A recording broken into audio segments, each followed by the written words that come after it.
Assalomu alaykum aziz yurtdoshlar. Bugun sizlarga tezkor xabarlarni yetkazishda davom etamiz. Bizning kanaldan uzoqlashmang, kanalimizga obuna bo'lishga harakat qiling. Bugun qator hududlarda yomg'ir yog'adi. 23-mart kuni ob-havo ma'lumotlari e'lon qilindi. O'zgidrometning xabar qilishicha, bugun kunduz kuni Qoraqalpog'iston Respublikasi, Xorazm, Buxoro, Navoiy viloyatlarining ba'zi joylarida yomg'ir yog'adi.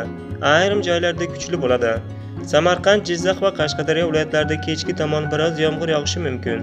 Respublikaning qolgan hududlarida yog'ingarchilik kutilmaydi. Shamol 7-12 metr/sekund tezlikda esadi. Ba'zi joylarda 15-20 metr/sekundgacha kuchayishi kutilmoqda. Harorat 22-27 darajalik bo'ladi. Poytaxtimizda yog'ingarchilik kutilmaydi. Shamol 3-8 metr/sekund tezlikda esadi. Ba'zi joylarda 10-12 metr/sekundgacha kuchayishi kutilmoqda. Harorat 25-27 darajalik bo'ladi. Tog'oldi va tog'li hududlarning ba'zi joylarida yomg'ir yog'adi. Respublikaning tog'li hududlarida qor ko'chish xavfi bor.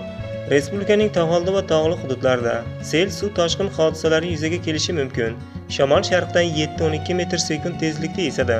Ba'zi joylarda 13-18 metr/sekundgacha kuchayishi kutilmoqda. Harorat 13-18 darajalik bo'ladi. Sizlarga yetkazmoqchi bo'lgan xabarlar shu edi. Salomat bo'ling. Bizni kuzatishda davom eting.